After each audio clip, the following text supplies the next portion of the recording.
En 1911, un hombre llamado Aurelio Fenn terminó el libro más peligroso jamás dibujado a mano. No era un libro sobre la guerra, no era un manifiesto, era un atlas. 47 láminas de cartografía grabada a mano, cada una mostrando el mundo no como los gobiernos querían que se viera, sino como realmente había funcionado antes de que comenzara el rediseño. Corredores comerciales, zonas de recursos, redes económicas indígenas que se extendían a lo largo de 3 continentes. Las fronteras no eran las que aprendiste en la escuela. Eran más antiguas y eran reales. Para 1912, el Atlas había desaparecido. El propio Fenn murió en una pensión de Londres una mañana de jueves de octubre de ese mismo año, a los 61 años, sin familia sobreviviente y sin dirección de reenvío para su herencia. El Atlas nunca fue catalogado, nunca fue reseñado. Apareció en exactamente una carta, escrita por un archivista junior de la Royal Geographical Society, quien lo describió como una obra de extraordinaria provocación, antes de añadir, en la misma frase, que había sido retirado de consideración. Retirado, no rechazado, no devuelto, retirado. Esa sola palabra es donde comienza esta historia. Aurelio Fenn nació en 1851 en Trieste, entonces una ciudad portuaria bajo dominio de los Habsburgo, un lugar que existía precisamente porque las fronteras eran negociadas y renegociadas por hombres en habitaciones que jamás se habían parado en el límite del territorio que estaban dividiendo. Su padre era empleado de aduanas. Su madre llevaba las cuentas de 3 familias de comerciantes diferentes, cada una de las cuales comerciaba con bienes que los libros oficiales omitían discretamente nombrar. Fenn creció comprendiendo algo que la mayoría de los europeos educados del siglo XIX prefería no examinar demasiado de cerca, que la economía del mundo y el mapa del mundo eran 2 cosas completamente distintas. Estudió cartografía en Viena, luego topografía en Edimburgo y después pasó 11 años en el campo, trabajando para una sociedad geográfica privada, financiada por un consorcio de comerciantes de materias primas, que necesitaban información precisa sobre dónde estaban realmente las cosas, en lugar de dónde decían los gobiernos que estaban. Trazó rutas fluviales a través del interior de África Occidental. Cartografió los pasos montañosos utilizados por los comerciantes de lana en Asia Central, cuyas rutas comerciales precedían a la ruta de la seda por siglos. Documentó rutas de caravanas terrestres a través del Sahara que habían operado de manera continua durante 400 años, completamente invisibles para los administradores coloniales europeos que creían haber descubierto un continente de naturaleza salvaje y desorganizada. Lo que Fenn veía una y otra vez era siempre lo mismo. La vida económica del mundo tenía su propia geografía, y esa geografía estaba siendo destruida sistemáticamente, frontera por frontera, tratado por tratado, concesión por concesión. Esto no fue un accidente. En las décadas de 1880 y 1890, la partición de África, Asia y el Pacífico en territorios coloniales respondía a una lógica que la mayoría de los libros de historia describen como política: imperios europeos rivales trazando líneas para evitar enfrentarse entre sí. Eso es cierto hasta cierto punto, pero lo que omite es la ingeniería económica subyacente. Cuando la Conferencia de Berlín de 1884 dividió el continente africano entre las potencias europeas, las fronteras que surgieron no fueron aleatorias. Cortaron las rutas comerciales de sal del Sahara, separando a los productores de los compradores que habían comerciado de manera continua durante siglos. Dividieron las redes de aceite de palma del delta del Níger, dejando los puntos de recolección a un lado de una frontera colonial y los centros de procesamiento al otro, creando una dependencia artificial de los intermediarios europeos que antes no existía. Dividieron las rutas ganaderas de los Masái, los Zulúes y los Fulani, de maneras que destruyeron las economías pastoriles móviles y forzaron el asentamiento en áreas donde la agricultura sedentaria apenas era viable. Las fronteras no eran solo políticas, eran armas económicas, y funcionaron. Fenn pasó los últimos 15 años de su vida documentando lo que había existido antes. Entrevistó a comerciantes ancianos en Kano y Zanzíbar que recordaban las antiguas rutas. Cruzó registros fiscales otomanos con libros de embarque portugueses y manuscritos geográficos árabes del siglo XII. Dibujó, con una precisión extraordinaria, los territorios económicos que habían existido antes del nuevo trazado colonial, mostrando los corredores de recursos, las redes comerciales, las zonas de producción e intercambio que habían sostenido a cientos de millones de personas durante generaciones, antes de que los administradores europeos llegaran con líneas rectas y plumas de tinta. Su argumento central era este: la pobreza del mundo colonizado no era una condición inicial, era un resultado fabricado. Las fronteras habían sido trazadas específicamente para cortar relaciones económicas, destruir las estructuras de mercado existentes y crear nuevas dependencias que beneficiaran a los colonizadores. El mapa del mundo tal como existía en 1900 no era algo natural ni inevitable. Era un instrumento financiero y él podía demostrarlo. Placa por placa, ruta por ruta, el atlas mostraba exactamente lo que había sido destruido y quién se había beneficiado de su destrucción. Completó el trabajo en el verano de 1911 y lo presentó, a través de un contacto personal, a la Royal Geographical Society en Londres, junto con una carta de presentación solicitando que se considerara su publicación bajo el sello de la sociedad. La carta de presentación se conserva en el archivo de la sociedad. El atlas no. La nota del archivero junior, la que menciona que el atlas fue retirado de consideración, fue escrita en noviembre de 1911. Una segunda nota, escrita por un miembro senior de la sociedad cuyo nombre ha sido redactado en la copia archivada, describe el trabajo como geográficamente sólido, pero políticamente inadecuado.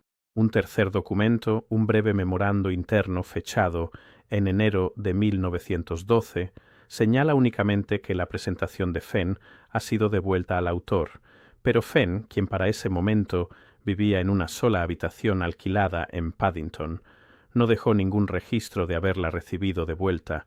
Su casera, entrevistada años después por un investigador que trabajaba en un proyecto completamente ajeno sobre casas de huéspedes victorianas, lo recordaba como un caballero extranjero y tranquilo, con muchos papeles, que murió inesperadamente y cuya habitación fue vaciada por dos hombres que ella no reconoció, quienes llegaron la mañana siguiente a su muerte y pasaron varias horas retirando sus pertenencias antes de que ella pudiera pensar en objetar. Nunca se identificó a esos hombres. Lo que se sabe es que Fenn, en los meses previos a su muerte, escribió al menos 6 cartas a académicos y geógrafos europeos describiendo el atlas y su contenido. Ninguno de los destinatarios reconoció públicamente haber recibido las cartas. Uno de ellos, un profesor de geografía económica en la Universidad de Berlín, sí hizo una anotación curiosa en su diario personal a principios de 1912, describiendo la visita de dos caballeros ingleses que le hicieron preguntas sobre el trabajo cartográfico de un colega y sugirieron, en términos que le resultaron difíciles de caracterizar, que se agradecería la discreción académica. No mencionó el nombre del colega. No siguió investigando el asunto.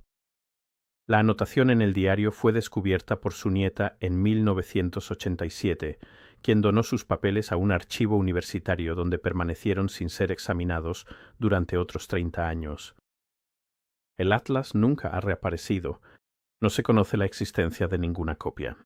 3 de los dibujos preparatorios, hojas sueltas que Fenn aparentemente le había dado a un amigo en Edimburgo años antes, se encuentran en una colección privada y nunca han sido publicados.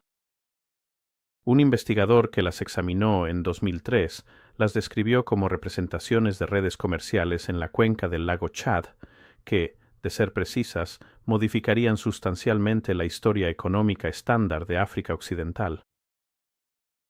El artículo de ese investigador fue rechazado por 4 revistas académicas antes de ser publicado en una pequeña revista interdisciplinaria con una tirada de aproximadamente 200 ejemplares.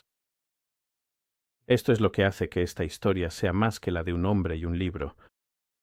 Las fronteras económicas que Fenn intentaba documentar, aquellas que habían sido deliberadamente cortadas a finales del siglo XIX, no simplemente desaparecieron cuando terminó el dominio colonial. Fueron incorporadas en los acuerdos de independencia. Las nuevas naciones de África y Asia heredaron no solo las fronteras políticas del colonialismo, sino también su arquitectura económica. Las rutas comerciales que habían sido interrumpidas no se restauraron. Las dependencias que habían sido creadas no se desmantelaron. A los nuevos gobiernos se les entregaron los mapas que los colonizadores habían dibujado, no los antiguos que mostraban lo que existía antes. En 1960, cuando una ola de países africanos obtuvo la independencia formal, economistas y especialistas en desarrollo llegaron para evaluar sus situaciones y encontraron casi universalmente que estos eran países pobres, dependientes de la exportación de un solo producto, con mercados internos débiles y un comercio transfronterizo limitado con sus vecinos.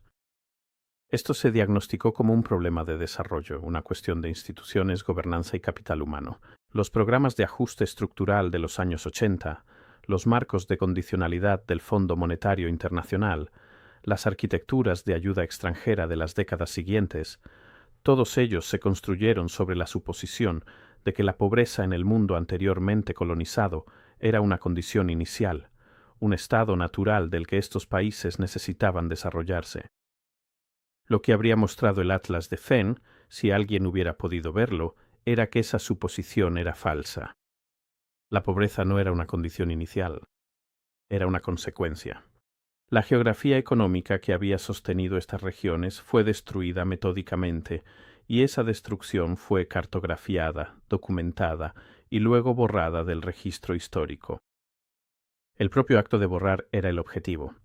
Existe un campo de la historia económica que surgió a finales del siglo XX, a veces llamado cliometría, a veces llamado la nueva historia económica, que ha pasado décadas intentando reconstruir lo que Fenn intentaba documentar a mano en la década de 1900. Investigadores como Nathan Nunn en Harvard han demostrado, mediante análisis cuantitativos, que las zonas de África más afectadas por la trata de esclavos presentan desventajas económicas persistentes que no pueden explicarse por la geografía, el clima, ni ningún otro factor que no sea la propia disrupción. Melissa Dell en el MIT demostró que las regiones de Perú sometidas al sistema laboral colonial español, llamado la MITA, muestran diferencias medibles en los resultados económicos en comparación con las regiones adyacentes fuera de los límites de la MITA, diferencias que persisten hasta el día de hoy. Acemoglu, Johnson y Robinson, en un trabajo que eventualmente contribuyó a un premio Nobel de Economía, argumentaron que el factor fundamental que impulsa las diferencias de desarrollo a largo plazo entre países es la naturaleza de las instituciones establecidas durante el período colonial, las cuales a su vez fueron moldeadas por los intereses económicos de las potencias colonizadoras. Todo este trabajo realizado con econometría, datos satelitales y registros históricos digitalizados intenta demostrar algo que Aurelio Fenn trató de probar con tinta y planchas de cobre en una habitación alquilada en Paddington en 1911. Las fronteras no eran neutrales, no eran inevitables, eran instrumentos financieros diseñados para crear ganadores y perdedores específicos, y los efectos todavía son visibles hoy en cada estadística de desarrollo, cada acuerdo de reestructuración de deuda, cada conversación sobre por qué algunas partes del mundo son ricas y otras son pobres.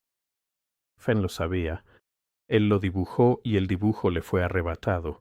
Hay una pieza más en esta historia y es la parte más extraña.